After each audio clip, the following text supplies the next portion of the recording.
Welcome everyone to day 5 of the 2025 Revitalize Your Midlife Symposium. I'm the host, Kat Corchado.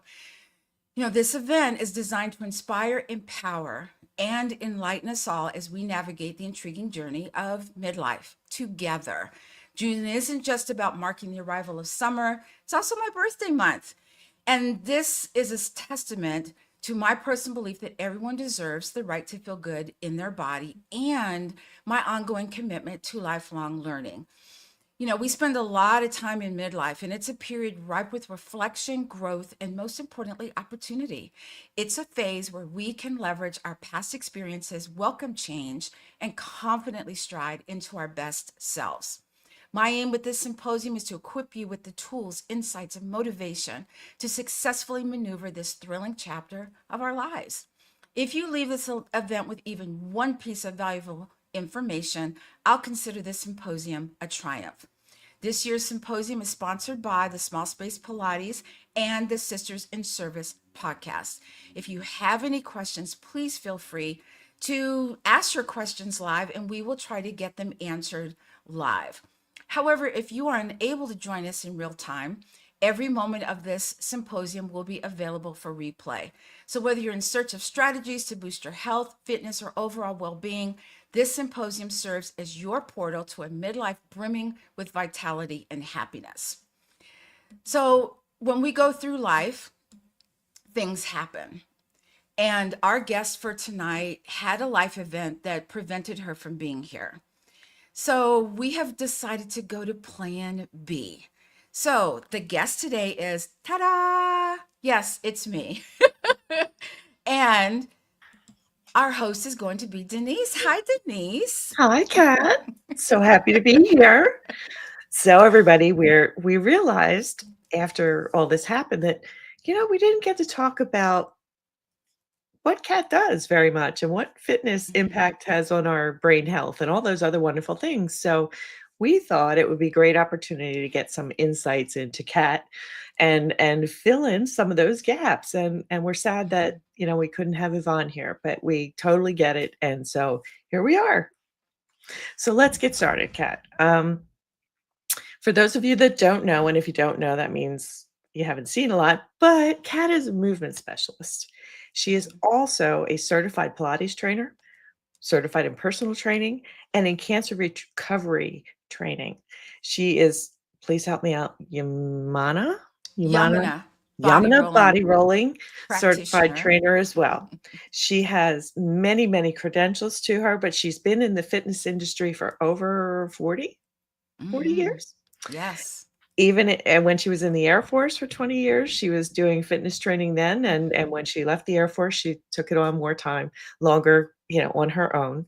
And she works with pro athletes, dancers, professionals of all kinds, as well as those of us lowly people like me and some others and, grandmothers chasing around their new grandbabies and entrepreneurs who sit on their chairs too much and need a little bit of help.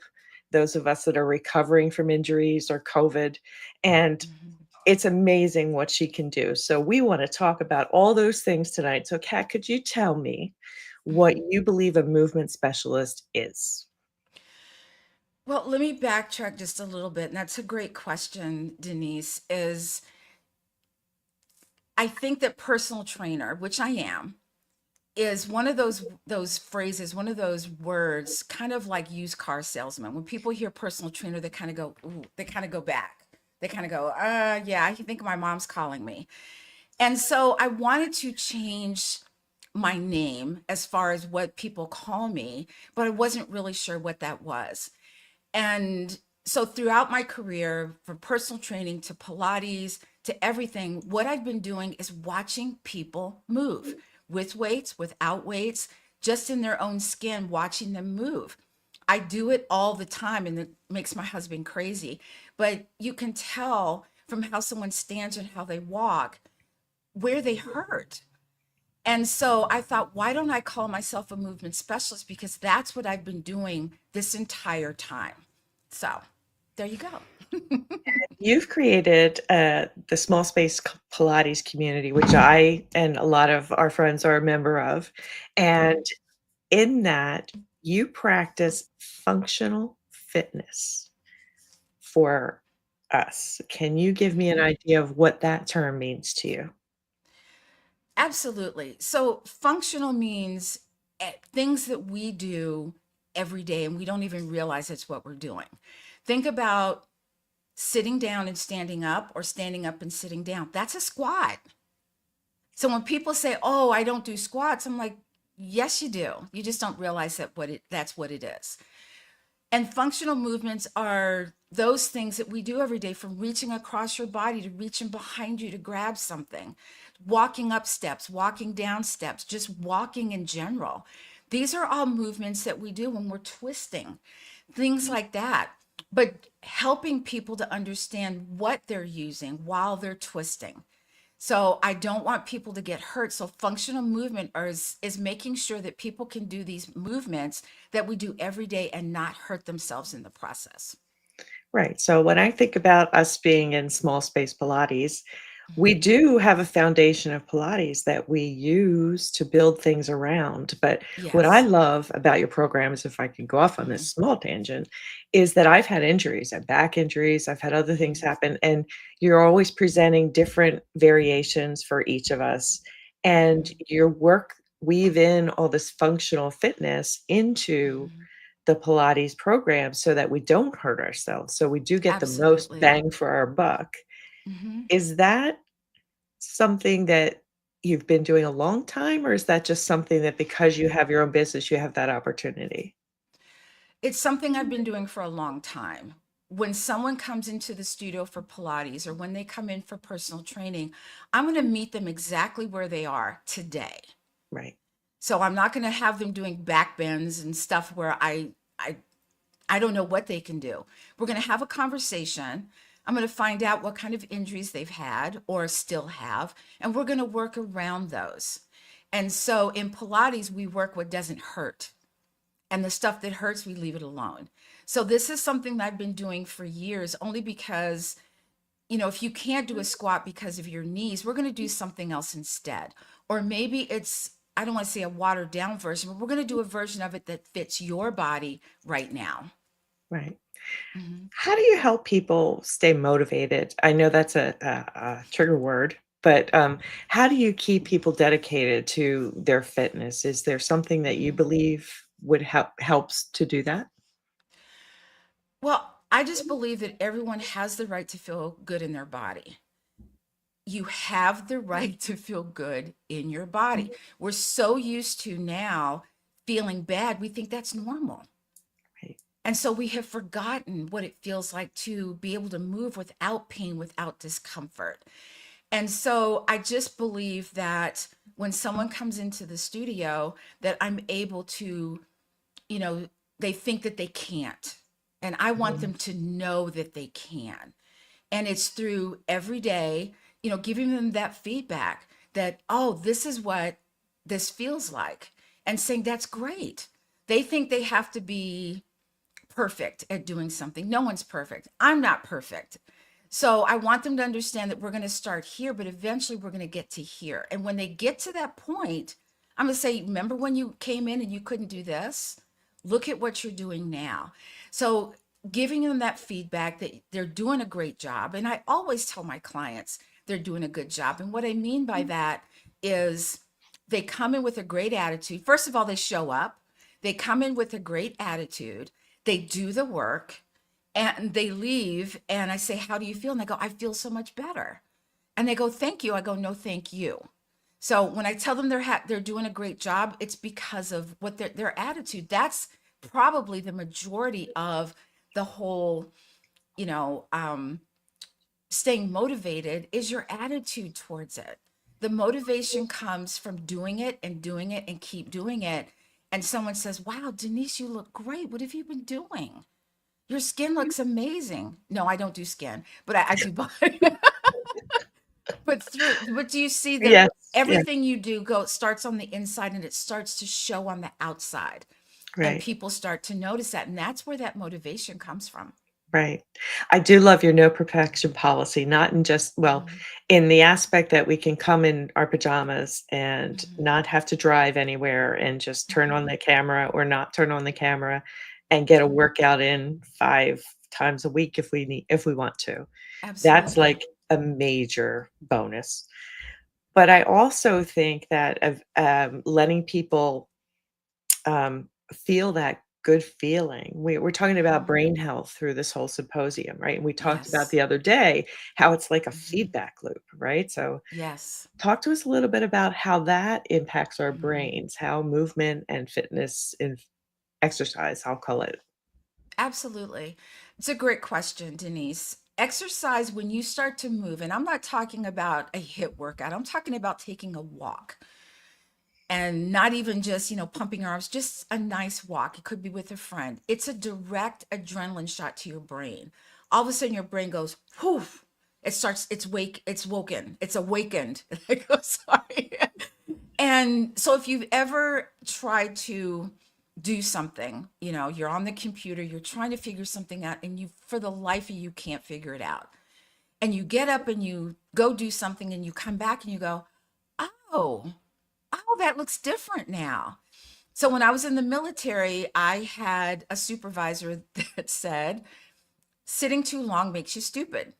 And what he meant by that is that there's a direct connection from your bottom to your brain. If you move your bottom, it activates the brain.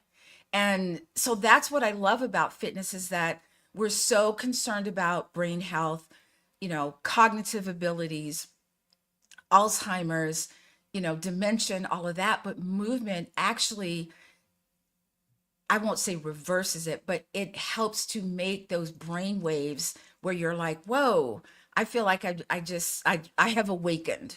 So Right. you feel Right. awake when you're able to go outside, get some fresh air, walk, and come back, and everything looks brighter and newer, and and that's what I Right. love about movement. Right, and forgive me if I don't quote the right number, but one of our experts from this week said that 20% of the energy from every heartbeat when you're exercising goes directly to the brain.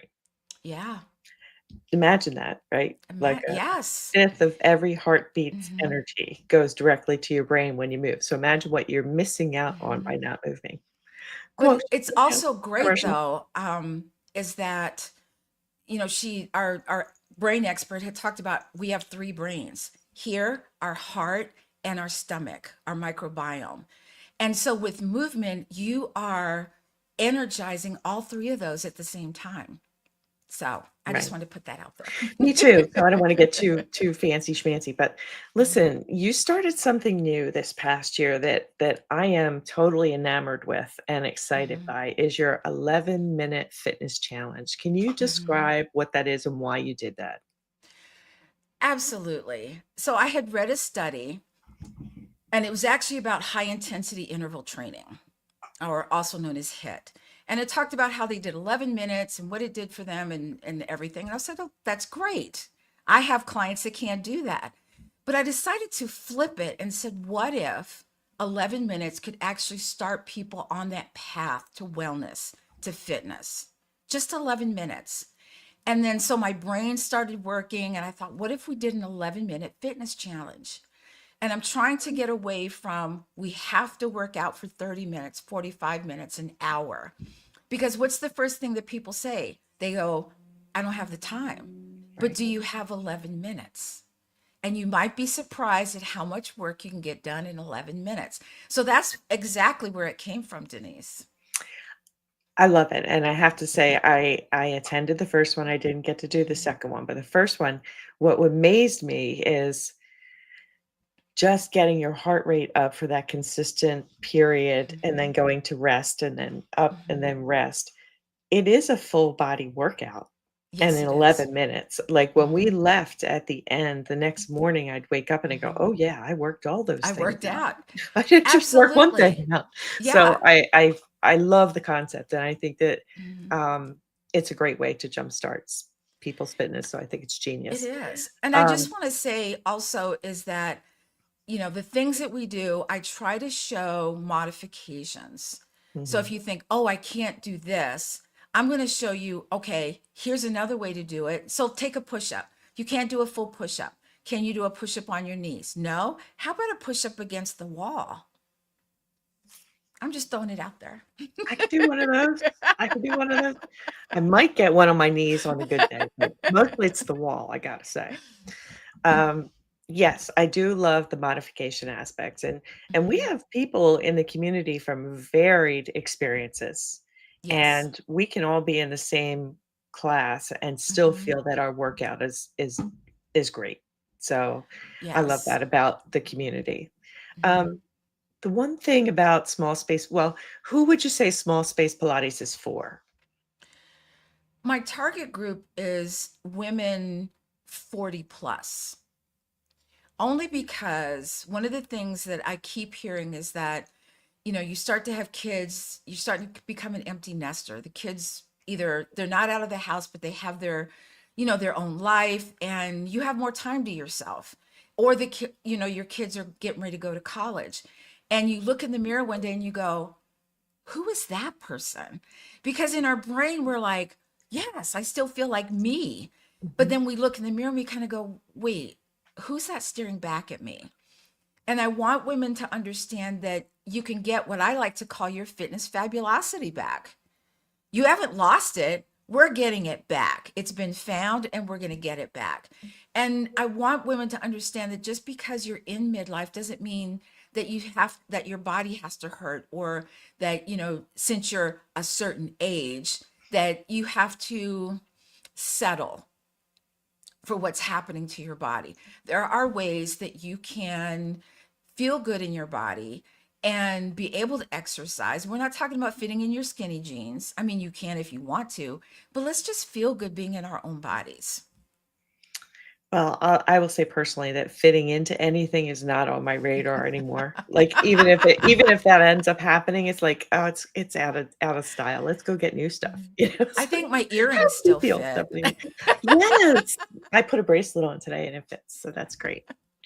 I know you work with high level athletes and, Mhm. pro athletes and dancers and all these performers, you one-on-one, et cetera, et cetera. What's Mhm. the difference in their workout versus someone like me who's just beginning? Like, Mhm. what do you really see as the difference in the workout itself? The difference is, what I'm finding is that the person who is maybe not at that level and the person who is at their level are pretty much the same. The athletes have weaknesses just like anybody else in their low back, in their ankles, in their feet, in their shoulders. Like football players are very concentrated upper body, but their core is weak and so are their ankles. Their bottom, it doesn't work. So that could be said for someone just walking in the door. Mhm. I like to joke and say, our bottom has a job. It's not just there to look good, it does have a job to do.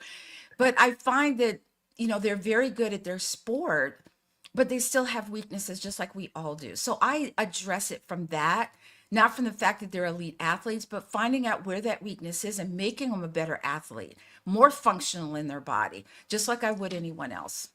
That's amazing. It really is amazing.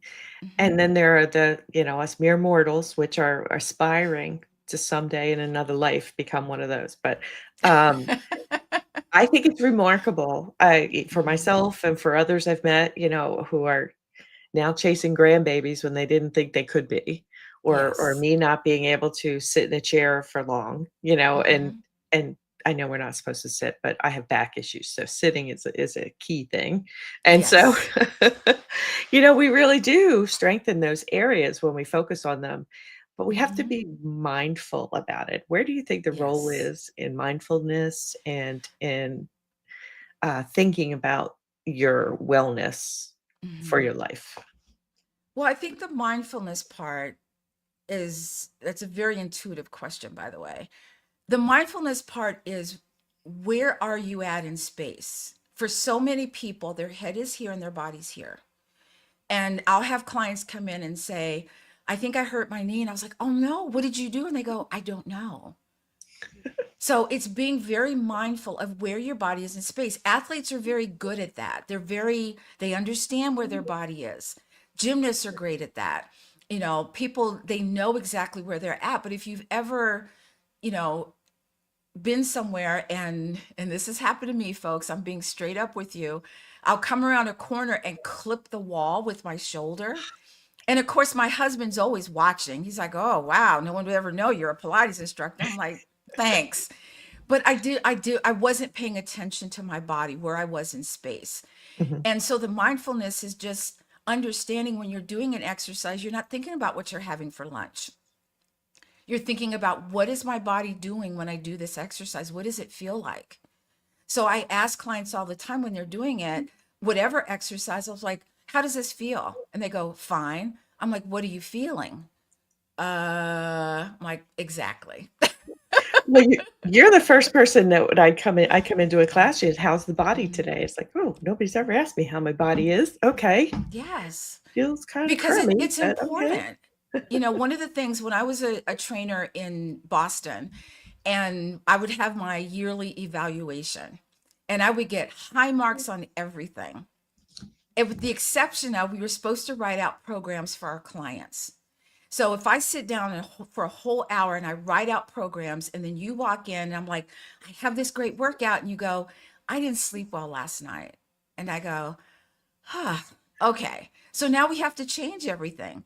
So I might have this great workout, even in small space Pilates, and you show up, Denise, and I'll say, "How's your body?" And you're like, "My back is really bothering me." And I'm like, "Okay, let's water this down a little bit." And I mean that in a good way, because I want you to be able to get a workout without overdoing it for your back.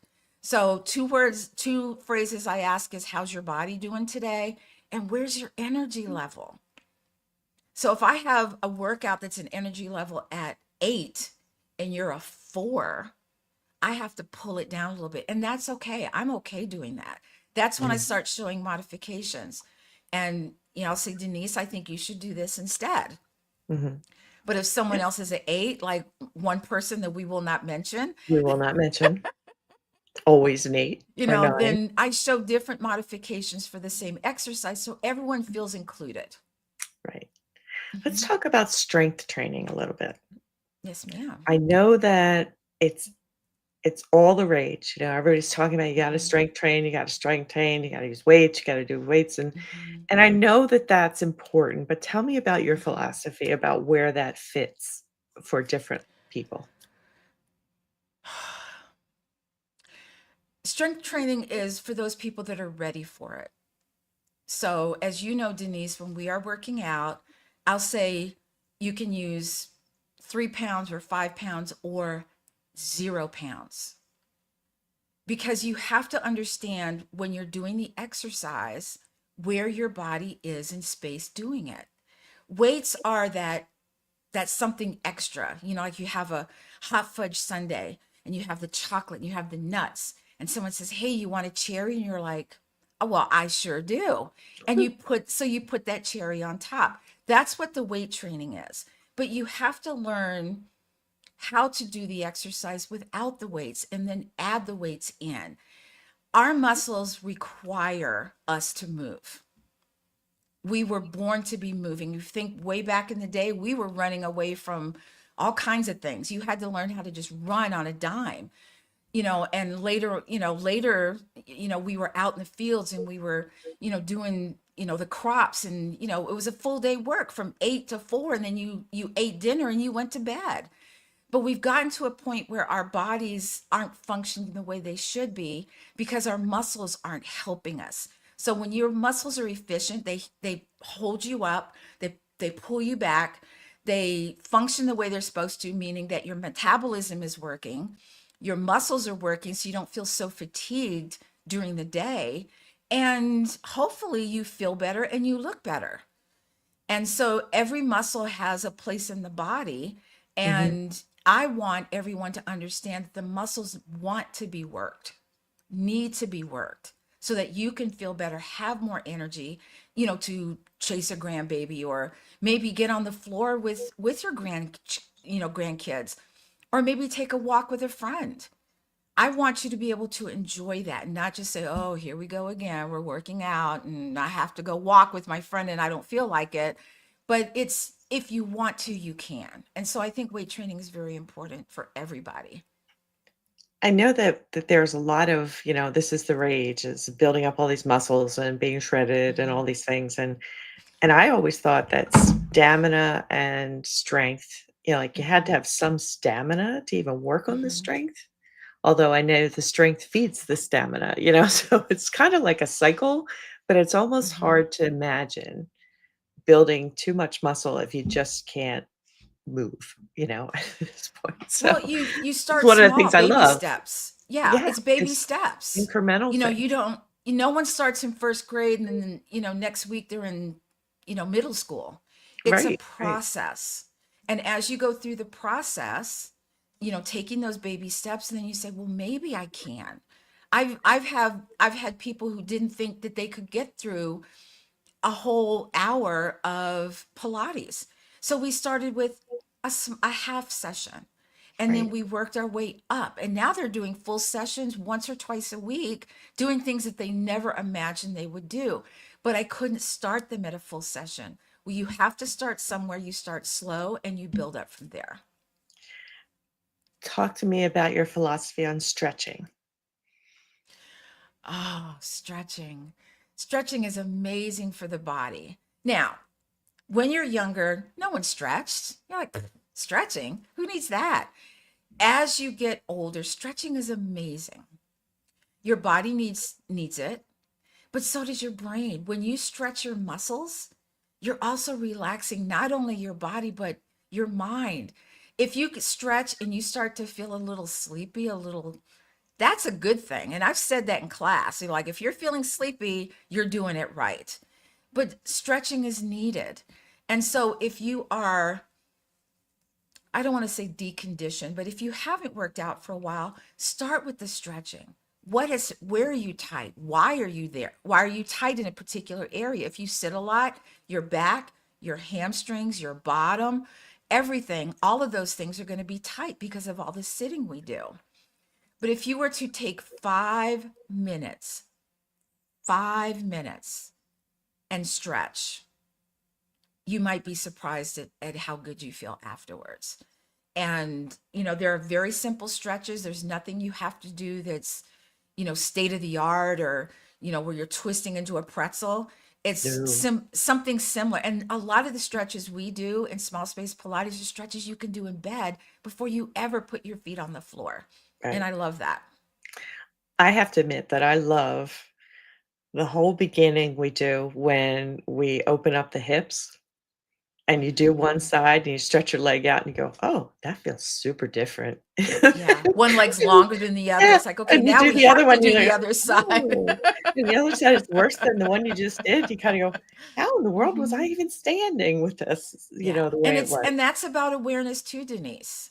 Mhm. That's about, wow, you might know you're tight in your hips, but you might be tight on one side in a different place than you are on the other side. And you didn't even realize that until you were stretching. So stretching makes you more aware of what's happening in your body. You may not know it, but you just feel it. You feel, wow, this feels really good when I do this. And I always liked, I know that there's different levels of Pilates, and forgive me if I don't have the right terminology. Hmm. But the fact that everything that we begin to do, and it's all on the floor, right, Hmm. is focusing on holding our core where it belongs when Yes. we're doing the other movements, and that Hmm. explain that to me, why we do that. Why do we have our core so Hmm. hard when we're trying to do our movements? So let me start here. So when you have a strong core, it not only helps your abs, but okay, I've never had a six pack. I'm gonna be very, I think I had a four pack once. But your core helps to support your back along with your bottom. So between your abs and your bottom, it helps to support your back. In small space Pilates, I do a lot of movements with weights, but I feel that you should be using your core to help you move. So when you work your core, even when you're walking, standing, your core should be working for you. It helps to keep you upright. So when you see people like this, their core is not working. but I don't do a lot of core work in small space Pilates because I'm always reminding people, pull your abdomen into your spine as you're lunging, as you're squatting, to protect your back. You don't have to squat very far, but I want you to really notice, wow, I was really holding in my core when I was doing this. It's important in just natural everyday movement. So the more you can do that and the more you realize you're doing that, the better off you're going to be, the easier it's going to be. I've been walking and, I'm talking with my husband, and all of a sudden I'm like, is my core in my, I pull my core and I'm like, oh, I let it go. And what I find is that my steps are lighter. I feel like I'm more supported when I pull my abs in. It really protects you from injury too, Yes, it in a does. sense that Absolutely. your form is better, and I hate to even use Hmm. that word in that official term, form is better, but it is Hmm. true. You can't veer off the path of the Hmm. exercise you're doing as much if you have Hmm. that tight core because Hmm. yeah, and trust me, people, I don't have a core to speak of. I hold one Hmm. in when I'm working out, Hmm. but I don't have one on a regular basis. So I only have one when I'm on the floor Hmm. exercising. So, Hmm. but it does keep you from swaying too Hmm. far or possibly injuring Hmm. yourself. So I love that about what we do. Can I explain it a different way? Think Please. about, when you have carpeting, you get brand new carpeting, right? And they put down this foam cart, something underneath the carpeting. So it absorbs the noise, it absorbs spills, that's what your abs do for your body. It's like that cushioning that you need. So when you don't use your abs, when you're walking, all of that jarring goes into your joints. But when you use your abdominals, it goes into the muscles. So you actually get a little bit more ROI on those exercises, right? Thank you. Yeah. Yeah. Oh, look at you, Do you Denise. want to expand on that thought? Well, when you're used to, well, what we mean by ROI is return on investment. Okay. And when you're pulling in your abs, you start to do it all the time, not just when you're working out. And the more you do it, the more you're uplifting. People are like, have you grown taller? And you're like, well, no, I'm just, I'm not here now. I'm here. And it helps to support your back, whether you're washing dishes, whether you're working out, whether you're just taking a walk. So again, you get that feedback in your body and you start to be more aware. And when you're more aware, you understand you may not understand it from an anatomical position, but you understand that, wow, I don't feel all of that jarring in my knees because a lot of people have bad knees. But if you were to pull your tummy in as you are walking, you're like, oh, wow, that feels better. So it's all about feeling better, Denise. Yeah. I'm getting that. Tell me about how consistency impacts working out or Mhm. fitness for people, their routine. Oh, how much time do we have left? You got plenty of time, girl. Keep on going. This We is can this talk is about this forever. it's why we're asking So, these questions is mhm, people need to hear it. mhm, It's not just in a book. It's mhm. it's like for real. So that's why we're here. So what would happen, Denise, if you had a job and you showed up, I don't know, once or twice a week instead of every day? Do you think you'd still have that job? Mm, Probably not. Consistency is crucial to getting to your goal. So if your goal is I want to feel better, I want to look better, I'm going on a hike or I'm climbing was it Machu Picchu? What is it? Machu Picchu. Yeah. Machu Picchu. And I want to get in better shape. Well, you have to be consistent in your workouts. So you have specific workouts you would want to do if you're looking to be a better hiker. You want to feel better as you're hiking. Maybe you want to climb a mountain. I don't, but maybe you want to. Maybe you want to start to not just walk, but you want to run. So you want to be consistent in your workouts because if not, then you're not going to reach that peak, whatever that is for you. Consistency reminds your body of, oh yeah, we're working out. And so you start to understand, you go from 5 pounds and then you're that consistency, and now you're doing 8 pounds. So you went from 0 to 5 to 8 to, and you keep, you keep going up in weight. And that's how you know that your body is getting stronger. Your body is getting stronger so you can do those things that you want to do. No one wants to go hiking and the whole time they're hiking, their body just feels awful. Their joints are hurting. Your feet are hurting. Is your heart rate going? Absolutely. But I want to be able to enjoy the hike. I want to be able to look at nature and enjoy the hike. So consistency is key in anything. Maybe you're looking to eat better. Be consistent at what you're eating. If you want to eat better, if learning how to drive, if you drove once a week for a year, do you think you'd really be a good driver? Probably not. Mhm. And so consistency is key to almost everything you want to be better at. Any Right. athlete understands that if they just practice once a week, how good are you really going to be? So Yeah. when you're consistent every day doing something towards that goal, then you're going to understand that when you get to that point of that hike or being that better at a sport and you do something so natural and you're like, oh, I climbed the mountain and I feel great.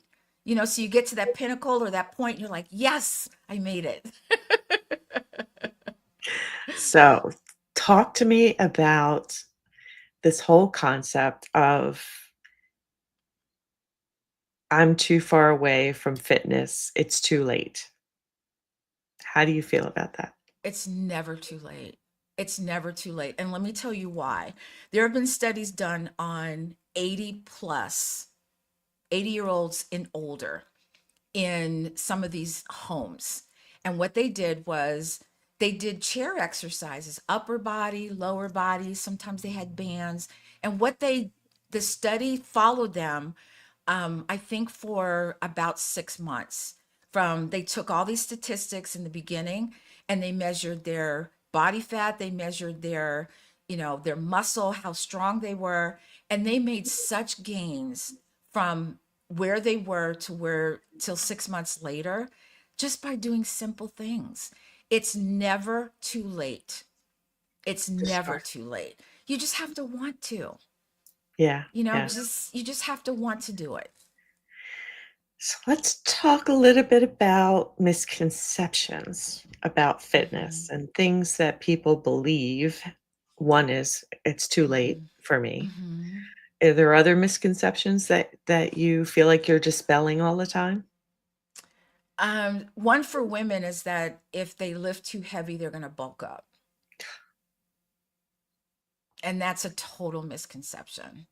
If that's your goal, there are weights in those big 45-pound plates that you can lift. And there's nothing wrong with that. But the misconception that women can bulk up by lifting 8 pounds in each hand, total misconception. The other is that, when they work out, that they're not going to be able to sleep, or they're not, or here's one, that when they're working out, they can eat whatever they want. No, you can't outrun a bad nutrition plan. If your nutrition's bad, you can't work around that.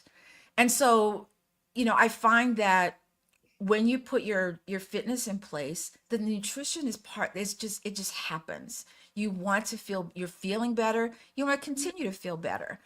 Another misconception is I've had clients who see me eating ice cream, one of my favorite things. I think it's a food group, I'm not sure. And they're like, you're Absolutely. not supposed to eat that. And I'm like, wait, who said that? I eat the ice cream because I can. I work out so that I can have these sweets if I want them. But what I find is that I don't crave them the way I used to. And that's a good thing. So you can't outrun a bad nutrition plan. You just can't. And you can't substitute or expect the bad things all the time to work, Hmm. no matter what you do. Exactly. It's Or one yeah, thing to another, give yourself yeah. a treat once a day, but you have to have healthy Hmm. foods to make the Hmm. machine work, right? Absolutely. And there's another misconception that they don't eat. You have to fuel your body. Just like you fuel your car. People take better care of their cars than they do their own body. So I ask people, what kind of vehicle are you? I'm a vintage 1979 Porsche, purple, of course. Lots of maintenance, folks, lots of maintenance, but it's worth it because my body feels good. And I have a birthday coming up. I'm going to be 68 years old Tuesday.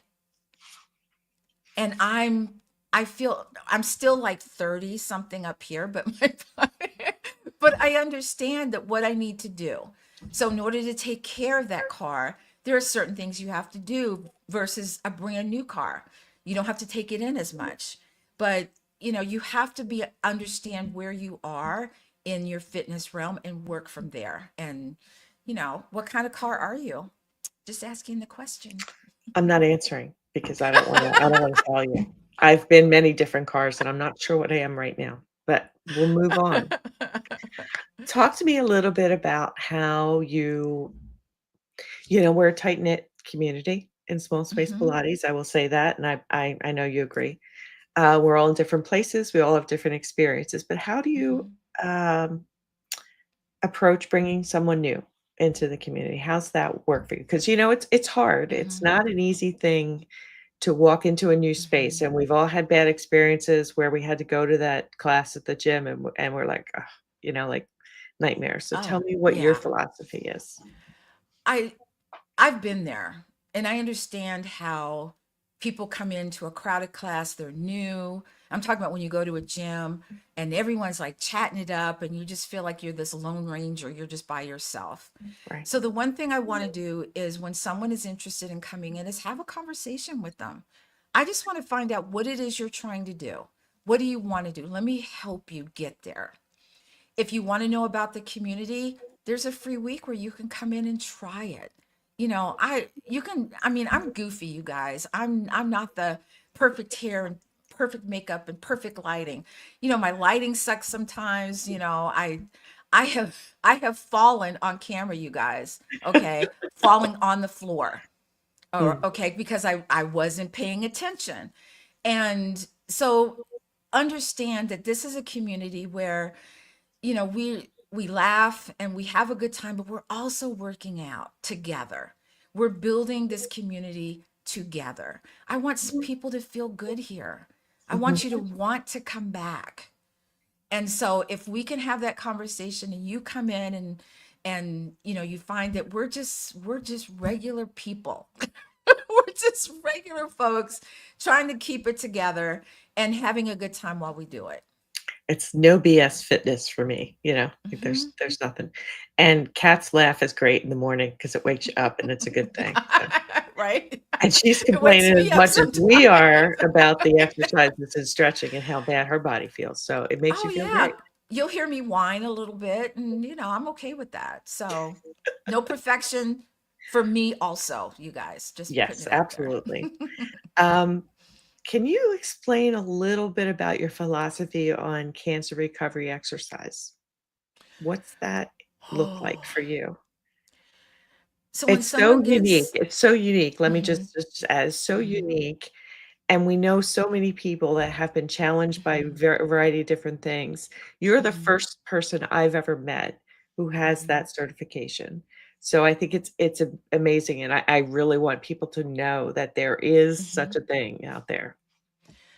So that's a great question, Denise. I'm going to backtrack just a little bit. My father was very ill, and he didn't have cancer, but they used cancer.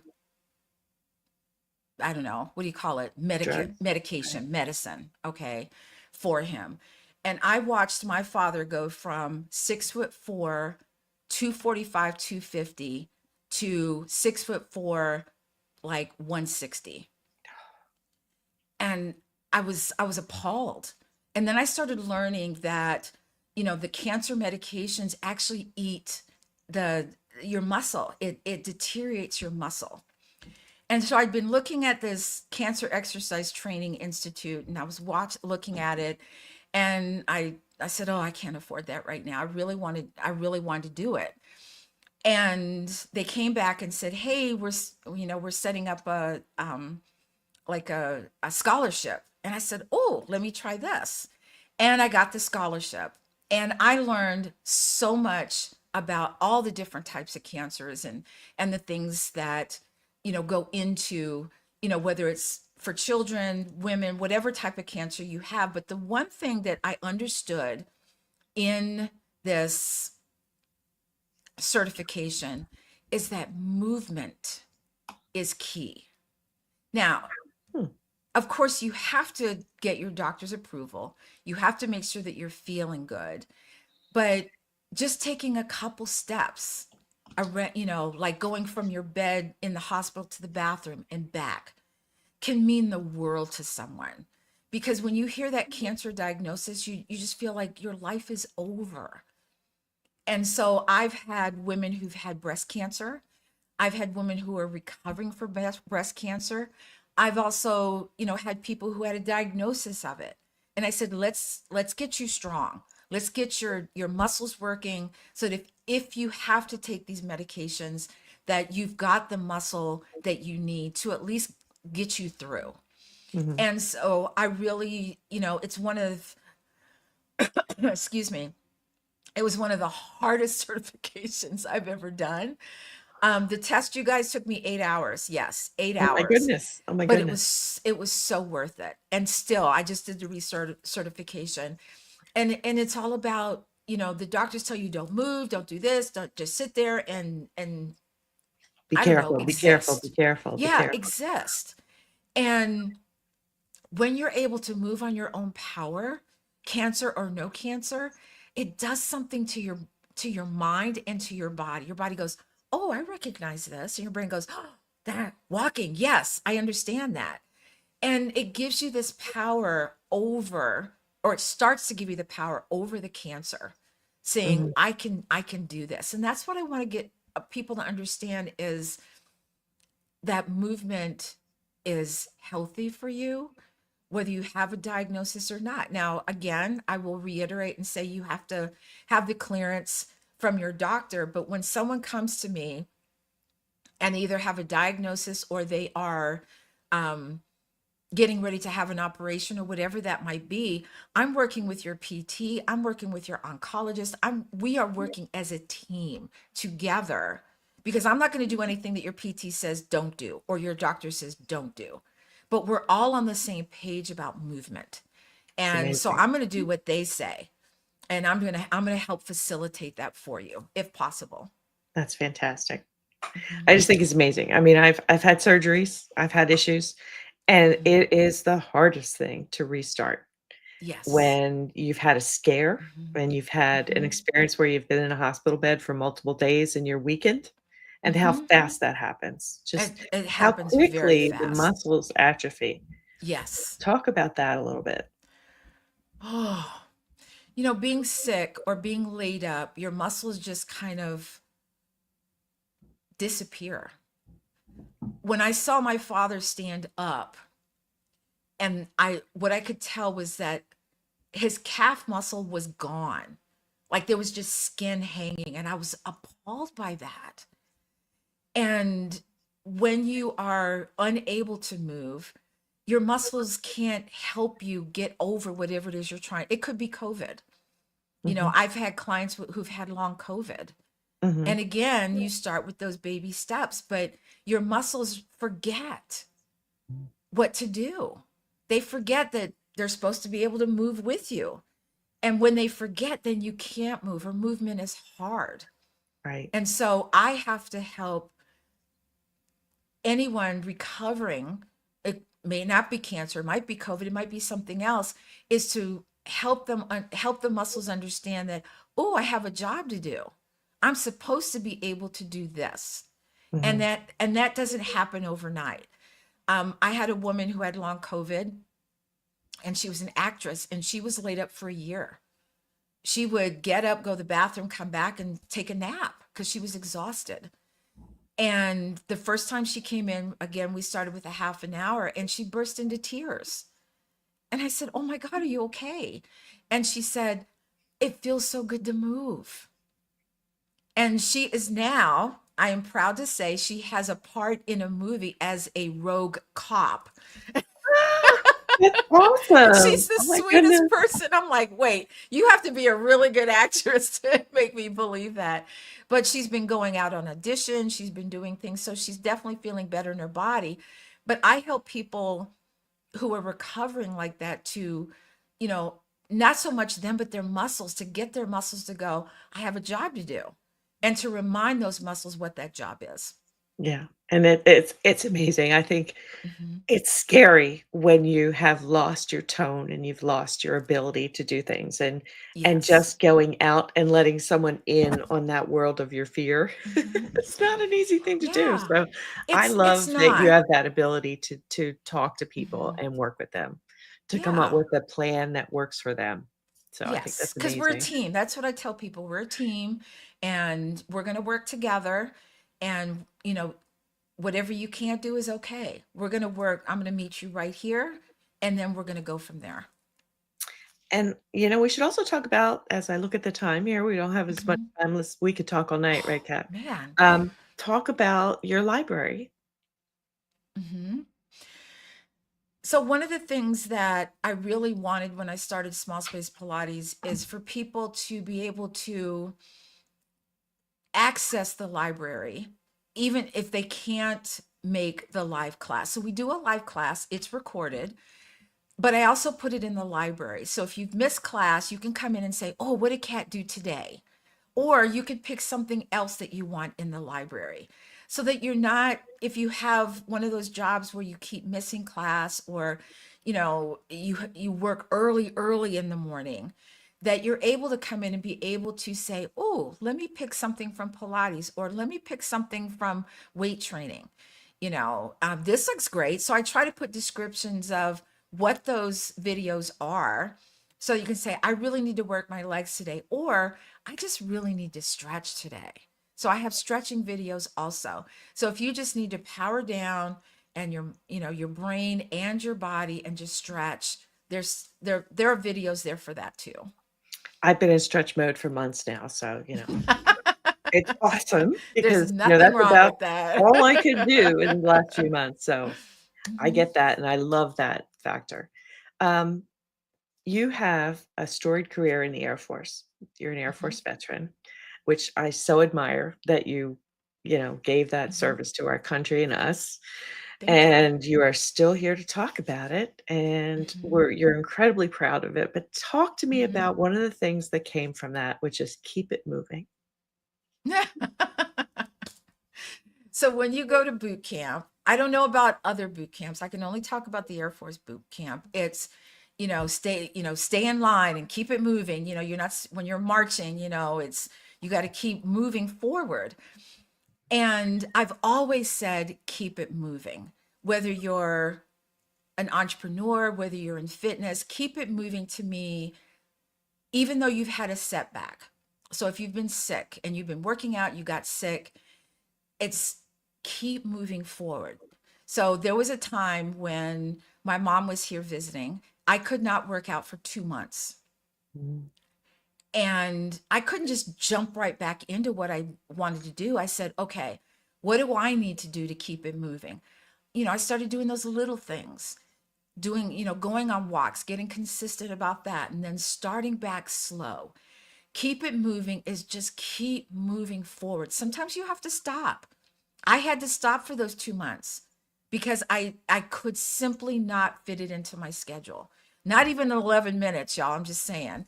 But to be able to say to myself, okay, Kat, it's time to keep moving forward in my fitness, and knowing, understanding what I need to do and where I need to go and how I need to get there.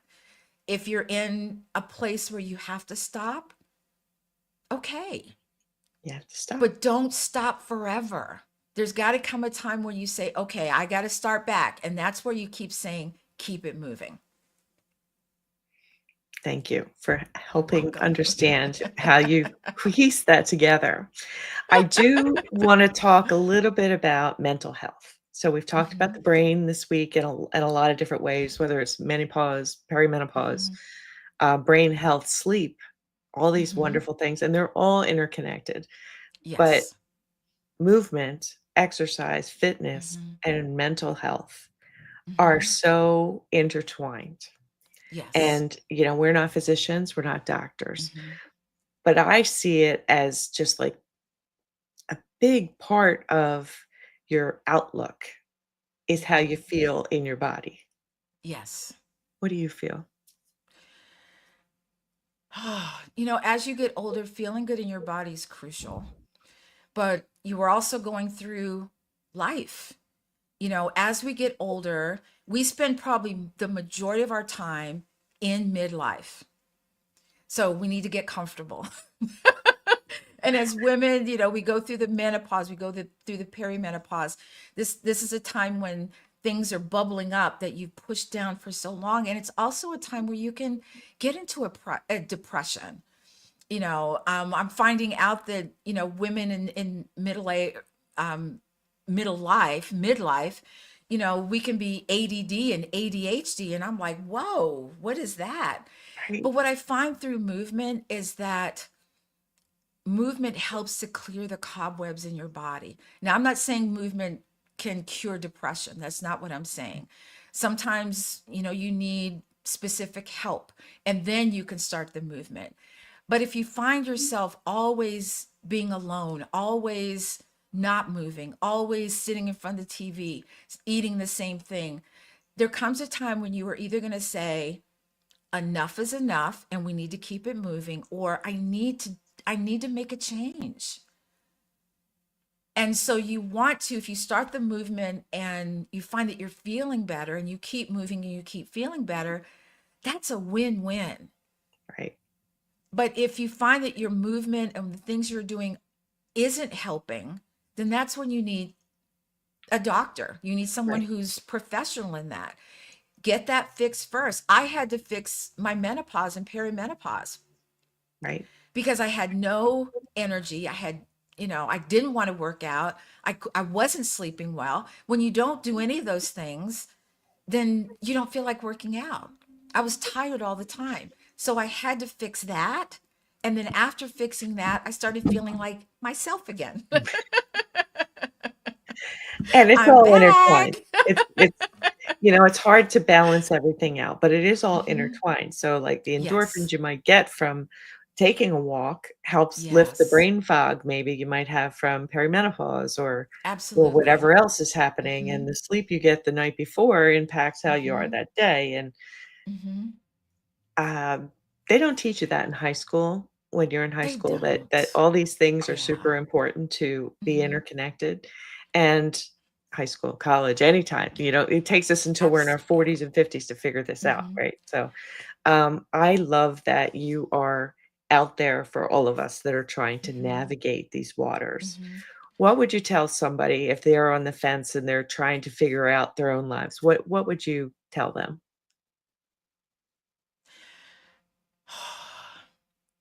I would say let's talk. Talk to me. What did you used to do as a child? What do you like doing? What do you want to do? What are your goals? Have you thought? Because you have to have a plan. No one just says, I'm just going to start working out when you have no idea why. What is your why? And your why isn't, oh, I want to lose 5 pounds. It could be, but maybe through getting healthier and you lose 7 pounds, would you be okay with that? Because I always get people coming out and they go, I want to, lose weight and I want to be 142 pounds. And I was like, wow, that's a really specific number. But that's what they used to weigh in college or high school or whatever. And I said, well, what if you were 150 pounds, but you looked like you lost weight that you were 142? Would you be okay with that? Let's start a plan. Let's Right. figure out what it is you want to do and then go from there. Well, thank you, Kat. This has been amazing interview, and I know we have to go. Mhm. We're past time, so Oh my but thank you goodness. so much for sharing all your knowledge with us. I really appreciate it. But thank you for stepping in and being cat number two. You got it. We'll see y'all Thank you, tomorrow. Denise.